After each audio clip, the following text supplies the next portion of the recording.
Tonight on CTV News, countdown to CUSMA talks. No ifs, ands, or bourbons about it. U.S. liquor, lumber, and Lutnick. The trade war is back in the spotlight. What's BC's next move? The community continues to stand with victims and survivors, and there's more help that we can offer. Growing controversy around Lapu Lapu donations. Why an MLA is calling on charities to return unspent funds. People who know me, know it's not true. The target of a foreign interference case speaks outside the courthouse after Crown abruptly closed its case against the former Mountie.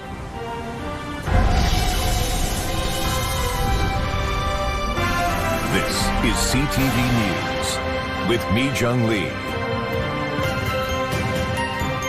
Good evening. Thanks for joining us. The Americans want booze back on our shelves and have launched a new war of words over tariffs. Not to be outdone, BC and Ottawa are fighting back, saying Jack Daniels and Jim Beam aren't welcome until the U.S. starts making concessions.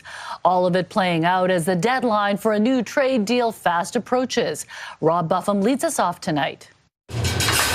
The Americans may be pushing Kentucky bourbon and California Cabernet, but don't expect U.S. liquor back on BC shelves anytime soon. The reality is British Columbians who are pissed off about our industry being attacked, our families losing jobs, for absolutely no reason to prefer Russian and European lumber to Canadian lumber. It's ridiculous, and liquor won't go back on the shelf until that's addressed. Embargoes on U.S. alcohol in several provinces, including BC and Ontario, have triggered the Trump administration, which has called them an irritant in negotiations on CUSMA, the trade deal between Canada, U.S. and Mexico, scheduled to be renewed July 1st.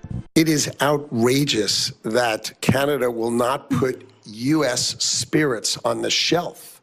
It is insulting. It is. And disrespectful to America. Asked about alcohol as a trade irritant, Prime Minister Carney fired back Thursday. Look, you know what's an irritant? Yeah. 50% tariff on steel, 50% tariff on aluminum, 25% tariff on automobiles, all the tariffs on forest products. Those are more than irritants. Those are violations of our trade deal. Carney's inclusion of softwood lumber was welcomed in BC, where economically it's king, but many feel like it's overshadowed by Ontario's industries when it comes to federal priorities when bargaining with the U.S. Softwood lumber is bigger than steel and auto combined in terms of impact on Canada's GDP and employment. It must be at the table. Ottawa seems to be giving softwood an elevated role.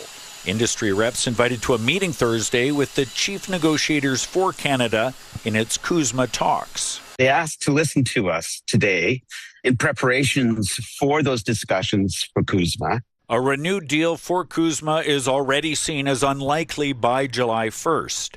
What's certain? The rhetoric between now and then will become even more heated. Robert Buffum, CTV News, Victoria. Premier David Eby says talk of a new pipeline route through the province isn't coming from Ottawa. He says he raised the issue directly with Prime Minister Mark Carney after reports suggested a so-called southern route was being considered. The Prime Minister confirmed for me that these reports were not coming from his office, that this remains Alberta's project, and that Alberta would be continuing to do the work that they're doing, and that the Government of Canada continues their work around the MOU with Alberta.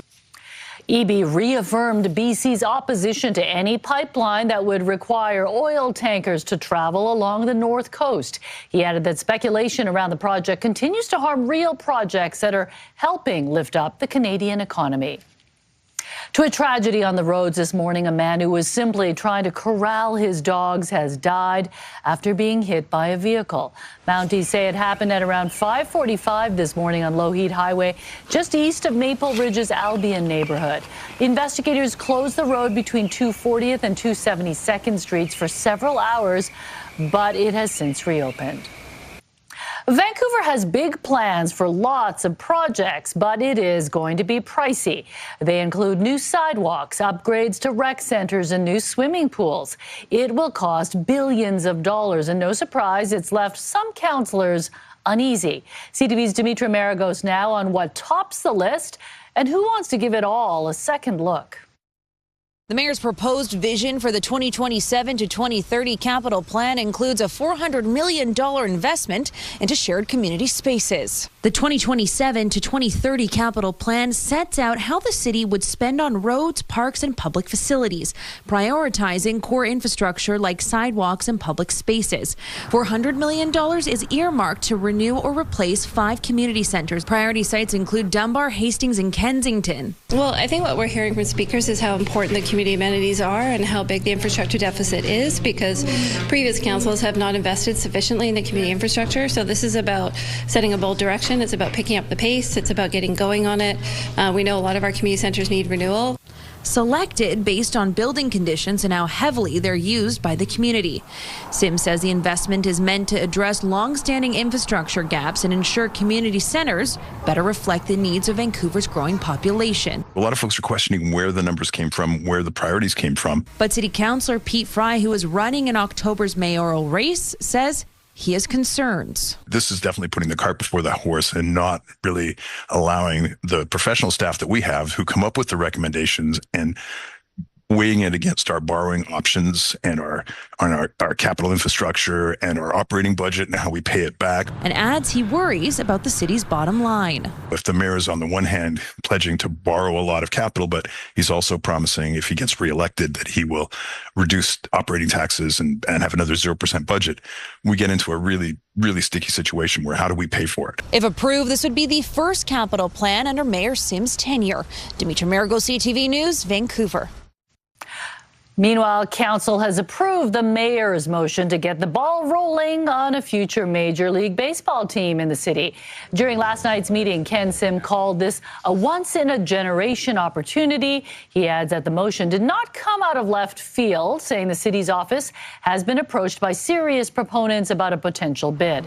The motion calls for the city to launch an expression of interest process for potential franchise owners. There is no current timeline for the league to expand, but MLB Commissioner Rob Manfred recently said he hopes 2 teams can be added by the end of his tenure in 2029. 3 teens have been arrested by Vancouver police in relation to a violent Pokemon card robbery. Officers were called to King Edward Avenue and Ontario Street just after 8 last night. The victim was attempting to sell 2 Pokemon cards worth $7,000 each over Facebook Marketplace when he was bear sprayed. The suspects, one 16-year-old and 2 15-year-old boys, took the cards and fled, but were later arrested in Burnaby. Police are now recommending criminal charges against the teens. This Sunday marks the 1-year anniversary of the worst mass killing Vancouver has ever seen. Tonight we'll speak with some first responders who rushed in to help in the wake of the Lapu Lapu festival attack. And here is a view from Grouse Mountain looking down on downtown Vancouver. The skies are clear. It's 6:07. A beautiful evening, and welcome back, Anne. Great to have you back. You look very suntanned. Yes, thank you. Brought the sun back with me, but not the warm temperatures, unfortunately. Above seasonal temperatures today, and we'll continue to see that through the weekend. Here's a look right now at our current temperatures, sitting at 15 degrees at the harbor, as well as 16 in North Vancouver and in Burnaby. You're looking at 14 degrees in White Rock and 15 degrees in Abbotsford right now. As we head through the overnight, it'll be clear, it'll be calm. Seasonal temperatures dropping down to 6 degrees. Into tomorrow, we'll see mostly sunny skies with 15 degrees near the water, 18 degrees inland. It gets even warmer as we head into the weekend. I've got those details coming up. I know the saying is April showers, but we're not getting a lot of April showers, are we? Showers. I'm hoping we'll still see some Mayflowers. All right. Thanks a lot, Anne. As the 1-year anniversary of the Lapu Lapu Day attack approaches, we're examining the far-reaching impact of the tragedy. Tonight, we focus on first responders who rushed in to help and witnessed unspeakable horror. CTV's Shannon Patterson has the story, and we want to warn you it contains video of the immediate aftermath. While portions have been blurred, it still may be disturbing for some viewers. For police and paramedics who were first on scene at the Lapu Lapu Day tragedy last April, the carnage was almost impossible to comprehend. 11 festival goers dead and dozens more injured. I don't think any of us ever expected an event like that to happen here, but it did. That event is unprecedented, and so we really didn't know what we would be walking into as we were there to support our members. After the scene was cleared, police and paramedics were invited to debrief with crisis response teams. I'm not sure that any of our first responders have been through something like that. I remember seeing a lot of blank faces, a lot of exhausted faces. We were listening to the stories of some of the members who had responded. This is, what do we do with this? We've never experienced this before. Our paramedics train in mass casualty incidences. We never expect to navigate it. You have to come home. Many of us have children or spouses or significant others, and you have to figure out a way to process that and then also come back into real life where, you know, the general population doesn't necessarily see or understand. Good boy. The VPD's wellness dog, Zen, was part of the post-event response for members that night. He brings this calm, gentle atmosphere with him wherever he goes, something tangible to distract them from maybe what they're thinking about or what they're visualizing, and center themselves so they can bring their central nervous system down. In the ensuing year, Vancouver Police and BCEHS have been acutely aware of how responding members were impacted by the deadliest attack in the city's history. Some paramedics I know that attended that event still aren't able to talk about it. Just the magnitude of it and the large scale of it in terms of the large number of victims and the graphic scenes, the things they had to do to help people, it was a big impact for our officers, for sure. As the one-year anniversary of the attack approaches, we've been engaging people who have been involved in the event, reminding them to take care of themselves this week and to look out for each other. While this scene was likely the largest and most difficult of their careers, they did a phenomenal job. They did the job to the best of their abilities, and really proud of the work that they've done. Shannon Patterson, CTV News, Vancouver. In part 3 of our series, Shannon looks at how the tragedy has impacted the local Filipino community. While there have been moments of healing and togetherness, some survivors are angry at the group that put on the festival. We hear from the chair of Filipino BC and a local Filipina MLA tomorrow on CTV News at 6. Now to the controversy around donations collected after the tragedy. Vancouver MLA Mabel Elmore is calling for organizations to return unspent donations to offer long-term support to survivors and the families of victims. She's outlined that request in a letter to United Way BC. I've asked for the funds that were raised after the tragedy. You know, the intention was to go towards the victims and survivors, that if there's money remaining, since we've heard from victims and families they continue to need support, that be returned to United Way so that United Way can disperse it directly to the victims and families.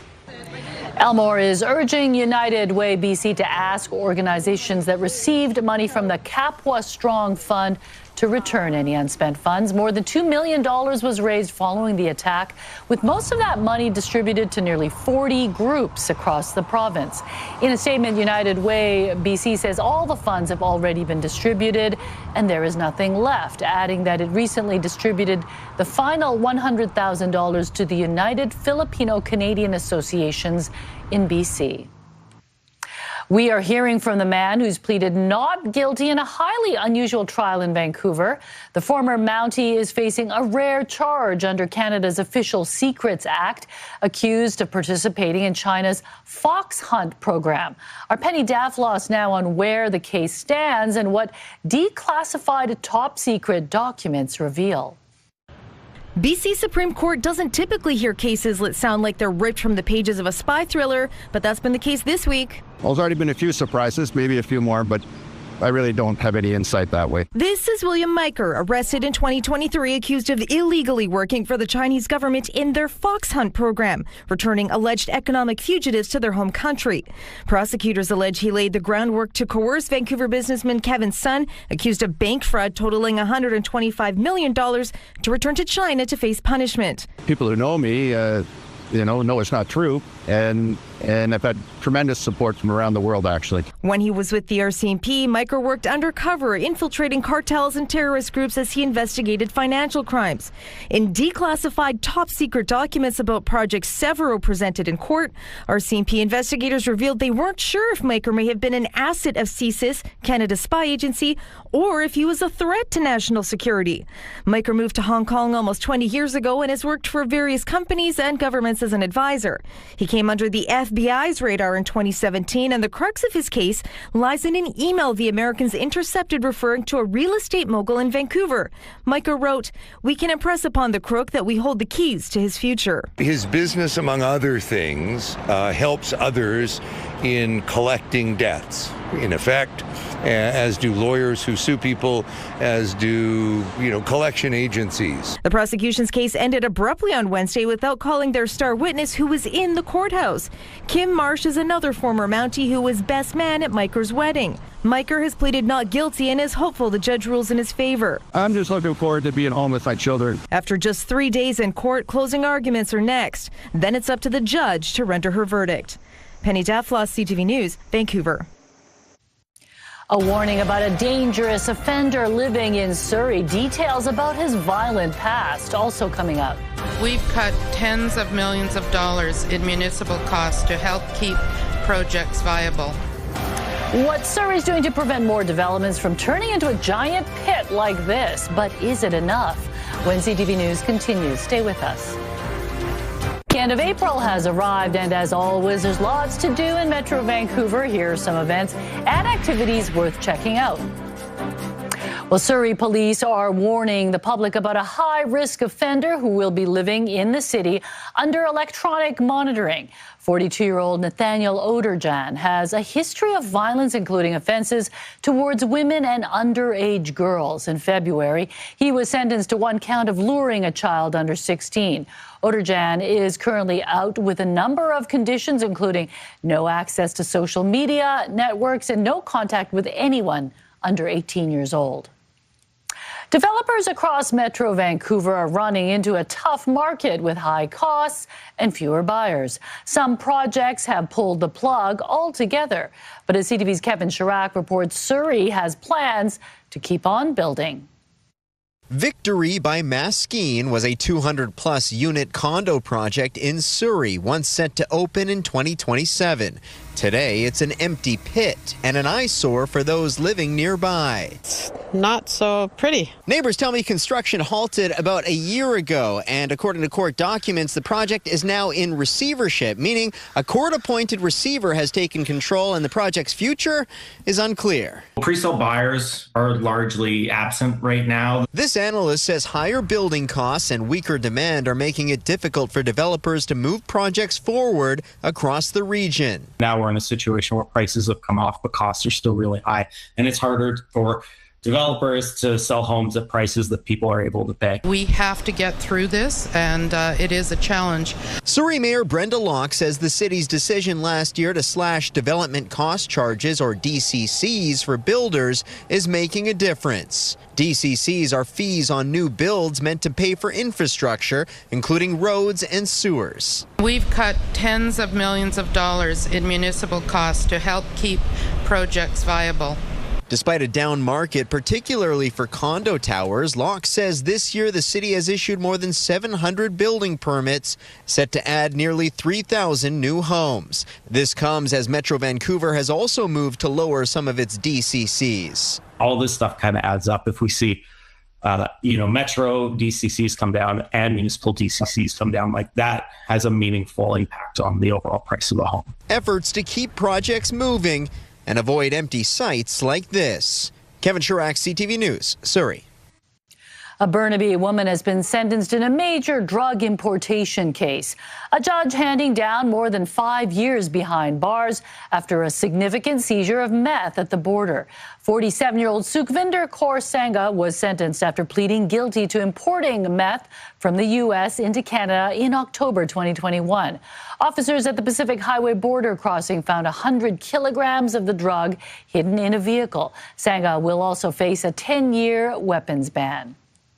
More on the controversy around the referendum in Alberta. Today, the government launched its campaign to sway voters. Also ahead, Donald Trump has ordered the U.S. military to shoot and kill any Iranian boats laying mines in the Strait of Hormuz. And the U.S. seizes another tanker carrying Iranian oil. The shaky ceasefire ahead.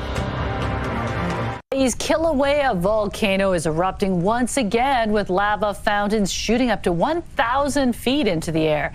The latest burst began early this morning, marking the 45th eruption episode in the past year and a half. Officials say activity remains confined to the crater, with no threat to homes, buildings, or people.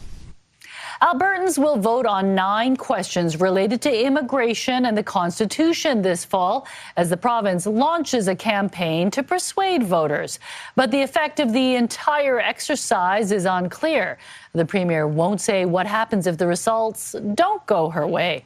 CTV's Tim Brooke has the details. Alberta Referendum 2026.ca is new online.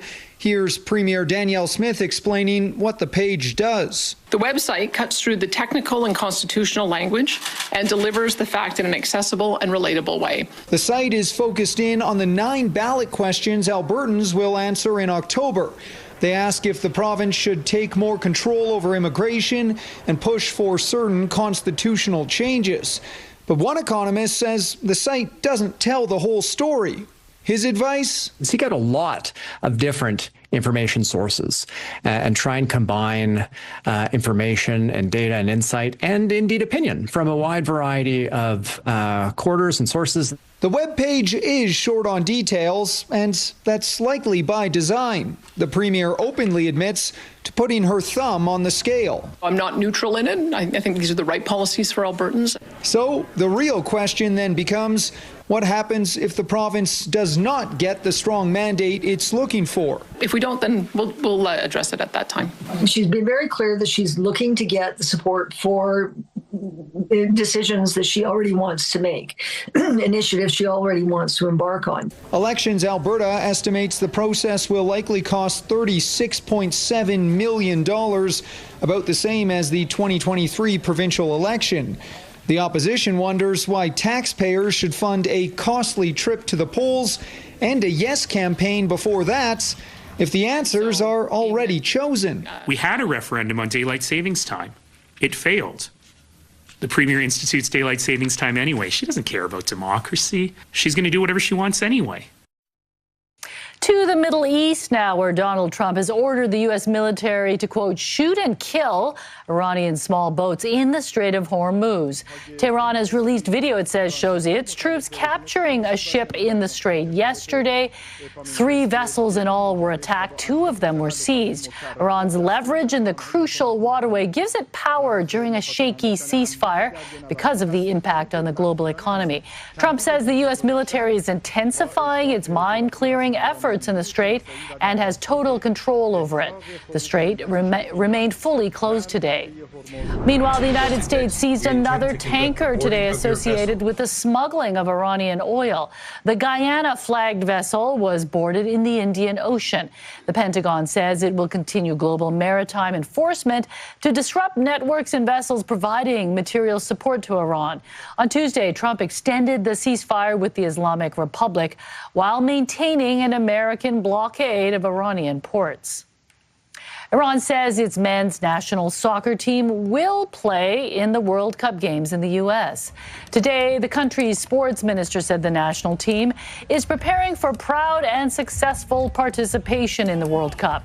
Yesterday, an envoy for the U.S. administration asked FIFA to remove Iran from the tournament and replace the team with Italy, who did not qualify. Iran is set to play its first game against New Zealand on June 15th in Inglewood, California. Frustration with FIFA. Ticket holders speak out about not getting their money from the official ticket reselling site. Also ahead.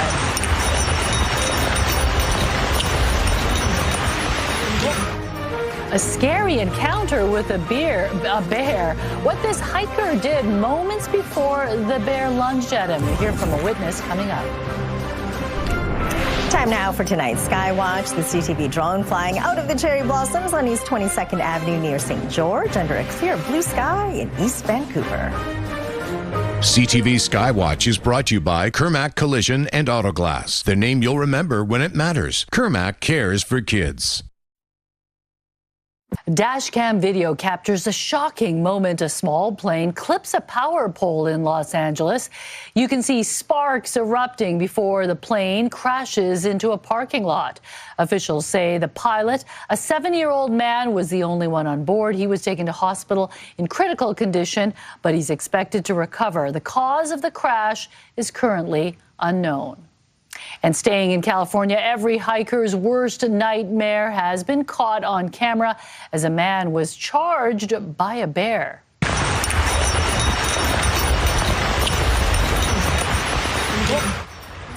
You can see the chilling moment here. The hiker was on Mount Wilson in Angeles National Forest and appeared to walk towards the bear, making noise with bells in an attempt to scare it off. Instead, you can see the animal racing towards the hiker. The person who recorded the video said he couldn't believe someone would go towards a bear like that.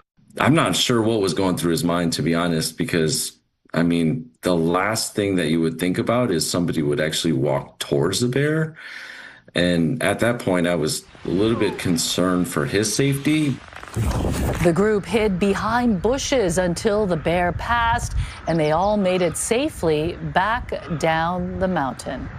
Yikes. And pretty scary. On Burnaby Mountain, we were on a trail, and there was a bear on the trail, and it would not leave. So a bunch of us had to do a very long detour to get down because it just wouldn't go. And I didn't really want to get too close. No, and that was a pretty big bear. Yes, and he was very close to that bear. Yes, for sure. Well, I'm glad everybody's safe and sound. Well, today was a beautiful day, and more of the beautiful weather continues as we head into the weekend. Right now, this is what it looks like from our camera on top of Grouse Mountain, looking towards downtown Vancouver. A little bit of haze, but the most part, we're looking at mostly sunny conditions. Today, we saw seasonal temperatures of 14.2 degrees, the seasonal average at 14.1. The overnight low, not too bad, 7 degrees, slightly above the seasonal average. And so far this month, we've only seen 26 millimeters of rain, the monthly average at 85.2 millimeters. So yeah, not so many April showers that we were hoping for. Ridge of high pressure continues to keep things dry and clear and calm. As you can see, it will continue to do so across the province as we head into the second half of the work week and into the weekend. So clear and calm tonight, 10 degrees by 9 o'clock, 9 at midnight. Start off the early morning hours, 10 degrees at 8 o'clock under sunny skies. We will see mostly sunny conditions come noon at 13 degrees. Inland temperatures will reach 18 degrees by 3 o'clock near the water, 15 degrees, and a little bit of a breeze from the west at 13 kilometers an hour and 14 degrees come 6 o'clock tomorrow night. You'll see clear and calm conditions for the North Island as well, 15 degrees for Port Hardy, 20s for Campbell River and Comox, your provincial forecast at the bottom of your screen. For the South Island, sunny skies from Tofino right down to Victoria with temperatures between 15 and 22 degrees. Lots of sunshine for the Sunshine Coast with a high of 17. Touch warmer up the Sea to Sky Highway for Squamish at 20. A touch cooler for Whistler. You'll see 15 degrees. And for us across the Lower Mainland, we'll see sunny skies, 15 degrees near the water, 18 degrees further inland for Saturday and Sunday. Temperatures between 16 degrees near the water, 20 degrees inland. On Monday, we'll see a few clouds with 18 degrees inland. Seasonal temperatures on Tuesday with a high of 14 degrees. And look how things warm up as we head into Wednesday and Thursday. We'll see 16 degrees near the water and 22 degrees inland. So yes, very warm and very dry as we finish off the month of April. Yeah, you did bring the sunshine back with you. Strange to have no rain like that for a week in April. And more so, yeah, as we head into next week as well. All right, thanks a lot, Anne. The job of the Prime Minister is a tough one, and you can never please everyone. We're digging into the results of a new poll about who people think were the best and worst people to serve in our country's top job. The poll, conducted by Research Co., asked respondents to name their top 4 best and worst Prime Ministers. Leading the way for best was Pierre Trudeau at 30%. Mario Canseco, the president of Research Co., says overall the list has a little bit of everything. The numbers are quite striking because you have everybody sort of in a statistical tie. Mark Carney in second place at 29%. I have a feeling without Donald Trump, he doesn't get those numbers. A lot of it is the reaction to what is happening in the States. Stephen Harper at 29% as well. Sir John MacDonald at 27%, and Jan Chrétien. So a little bit of everything. And when you have the founding father, you have some of the recent prime ministers, some conservatives, some liberals, a very mixed bag in that sense. As for the worst, Justin Trudeau has a wide lead at 47%, followed by names that appeared at the top of the best list: Pierre Trudeau, Stephen Harper, and Mark Carney. Coffee kindness, how customers in a Calgary coffee shop often had their bills paid by a stranger, something he did for 25 years. Also ahead. I really don't know what is going on, and I'm just very disappointed. A Toronto woman is speaking out after waiting months to get her money after selling her World Cup tickets on the official site. That story ahead. Taking a look at today's markets, the Canadian dollar traded for 73 cents USD. Oil was up nearly $3, closing the day just under $96 US a barrel. Gold lost $29. The TSX finished 42 points down, while the Dow Jones lost 179 points. WestJet has announced it is hiking baggage fees as the airline sector responds to soaring jet fuel prices. The carrier says it will now charge an additional $5 for prepaid checked bags, bringing that cost to $45 on a standard economy fare, but more for flyers on basic fares. That's along with a $50 increase for overweight or oversized bags. The move mimics Air Canada's decision to hike baggage fees as airlines around the globe trim operations and increase prices. The FIFA World Cup is just 50 days away, with Vancouver set to host 7 games. But as demand heats up, there are growing concerns around buying and selling tickets after one Toronto fan says she's been waiting months for a refund through FIFA's official marketplace. CTV's Pat Foran has the story. Vanessa Polakeni and her husband Paul Vella of Concord are huge soccer fans and were very excited about the chance to see a World Cup match. She entered a lottery and in October was able to buy 4 tickets. Unfortunately, when we did purchase those tickets, Toronto was already sold out, so we went with Boston. Polakeni bought the tickets for her husband and 2 friends for just over $1,700. They later discovered the match would be Haiti versus Scotland and made the decision to sell the tickets and use the funds to try and see a game in Toronto. To avoid scams, they used FIFA's official marketplace. We did post them on December 16th, all 4 tickets, and they sold within minutes. The tickets rose in price, and FIFA takes a 15% commission on ticket resales from the buyer and seller, but Polakeni was to receive just over $3,000. The website states it could take up to 60 days to receive your funds, but after 3 months and countless calls and emails, Polakeni says she has no idea when or if she'll get her money back. I really don't know what is going on, and I'm just very disappointed. Now we have no tickets, and we have no refund. CTV News also reached out to FIFA with calls and emails, but we did not get a response. However, fans in other countries have faced similar delays in getting refunds. Days after we contacted FIFA, Polakeni says the money appeared in her bank account. She's been refunded the $3,000 and says it's a relief. She hopes to use the money to help her husband see a World Cup game in Toronto for his birthday. Thank you so much to CTV.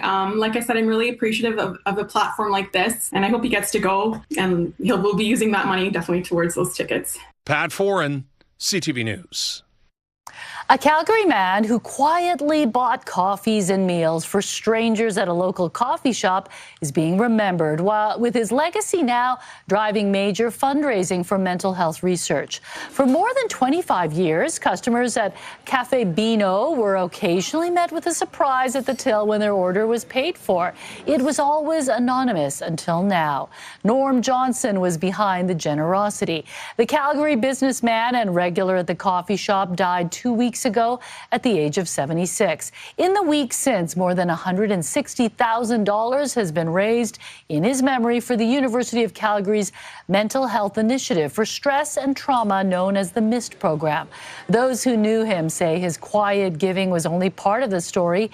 He was shaped by his own struggles with bipolar disorder and a deep belief in human connection. He didn't judge the way you looked. If you were the intimidating looking person in the corner that no one was talking to, that was Norm's guy. He'd want to know about that person, understand what was behind the mask that maybe pushed other folks away. And he just found value in every human out there. Johnson's signature order was known as a hot Norm, which is a Vietnamese coffee, and 3 butter tarts. It's still a hit amongst customers. It has been 1 year since the Vancouver Golden Eyes were officially announced as the PWHL's first expansion team. How they've become such a success story in the city's sports community. That's still ahead tonight. Plus, there is no place like home. Adam finds out how a moment from The Wizard of Oz inspired a Comox woman to realize a dream under her home. Coming up on the Sawatsky Sign-Off. Right now, here's a preview of your morning, Vancouver. More and more Canadians are turning to AI for medical advice. Friday on Your Morning Vancouver, the warning from doctors about the dangers and why it could do more harm than good. After winning the inaugural Northern Super League Championship, members of the Vancouver Rise will join us as they kick off their new season. See you in the morning.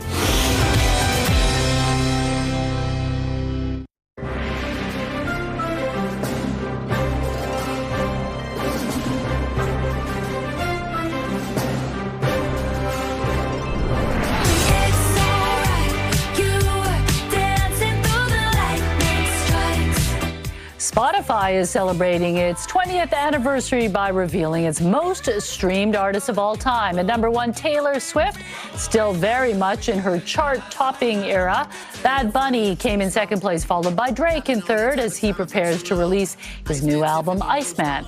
Fellow Canadian The Weeknd and Ariana Grande rounded out the top 5. They are still more than 2 years away, but the 2028 Summer Olympic Games are already on track to be a success. The LA 28 Organizing Committee announced the results of the first phase of ticket sales today. More than 4 million tickets have already been sold for the 2028 Los Angeles Olympics. Soccer, track and field, basketball, and gymnastics are proving to be in high demand, with some of the new additions like flag football, lacrosse, and softball selling all their available inventory. LA 28 is expected to make history as the first games with more female athletes than male. The Vancouver Golden Eyes are wrapping up their inaugural season in the PWHL. It was a momentous year for the league's first expansion team. As CTV's Isabella Zavarisi reports, the players say they owe it all to their fans. We don't want to choose favorites in practice, but the Golden Eyes arguably had a better run than the Canucks. Nothing short than, a dream come true. It surpassed kind of all of my expectations, honestly. 1 year ago this week, the PWHL announced it would be expanding to Vancouver. And today, we are so excited because right here in Vancouver, we got a team! In their inaugural season, the Vancouver Golden Eyes became pioneers. The Pacific Coliseum proudly welcomed its new tenants. So to add a little bit of history from our perspective is really cool. That was forward Sarah Nurse starting off with a bang. The team with an eventual overtime win against Seattle in their home opener. I'll never forget that first goal. I just felt like I've never felt energy like that in a building before. You're my favorite player. Really? Decked out in gold and blue, Golden Eyes fans show up every game, every night, setting attendance records. I think Vancouver truly has the best fans. They brought the energy. You could feel it on the ice. No matter what the situation was, they're supporting us, and we definitely built it and feeded off their energy. It's a reciprocal relationship. The team created the Flying V, a fan favorite. There was a lot that went into the Flying V. I know it looks really simple, but it took a lot of practice. The plan now? A strong finish Saturday against the Minnesota Frost. Sure, they didn't make the playoffs, but they've clearly netted a winning season. Isabella Zavarisi, CTV News, Vancouver. A 78-year-old local man living with Parkinson's who went viral for finishing a triathlon in Vancouver last year is coming back to race again this summer. But this triathlon will be his last. David Walker is a lifelong triathlete. Millions of people around the world learned his name last year when he finished the T100 race in Vancouver to jubilant cheers. He says he thought that would be his final race, but he was asked to come back again this year, and he couldn't refuse. He says he wants to show what people living with Parkinson's can accomplish and offered this advice for anyone who's been diagnosed. It's a crummy disease, but life is still sweet. You want to squeeze all the goodness and the sweetness out of life that you can. Well, don't let this disease define you. You keep on keeping on. April also marks Parkinson's Awareness Month. The T100 race will be held this August. Wow. Incredible. Pretty impressive. What an inspiration. Yeah. None of us have any excuses, do we? At all. That's amazing. Well, Anne, it's great to have you back. You just got back from the jungles of Costa Rica. I know you were really looking forward to this. Did it live up to your expectation, and did you meet some friends? 100% well exceeded my expectations, and these are some of the friends I met. Red-eye frogs, absolutely adorable, with a cute little sing-song. And of course, monkeys in the jungle. That's a spider monkey. We saw lots of those. Howler monkeys, as well as white-faced macaws. And my favorite, of course, the sloth. This one was a mama sloth. There was a baby in there, but we couldn't see her. And yes, there were caimans, there were snakes, everything you could want under the sun. And yes, loved every minute of it. Might want to pass on the snakes, though. They were adorable. Were they? Yes, they were. And the sloth actually came down to greet you? One did, but I think, we disturbed it while it was making its weekly break. Well, welcome back. Good to have you back. Thanks. Okay, we'll get to the Sawatsky sign-off, but first, Lauren, what's coming up tonight? Well, Mijung, there is growing concern in northeastern BC tonight with a new evacuation alert because of that landslide near Fort St. John. And it is only April, but wildfire season is already heating up in BC with new fire bans coming into place and words of warning from fire officials as we head into another dry stretch across parts of the province. We'll have more on where already is being hit hard ahead at 11:30. Fire bans already in April. Not a good sign. Okay, thank you, Lauren. Finally, Adam finds out how a Comox Valley woman realized an artistic dream after discovering there is no place like home. And sometimes inspiration is a lot closer than you think. On tonight's Sawatsky sign-off.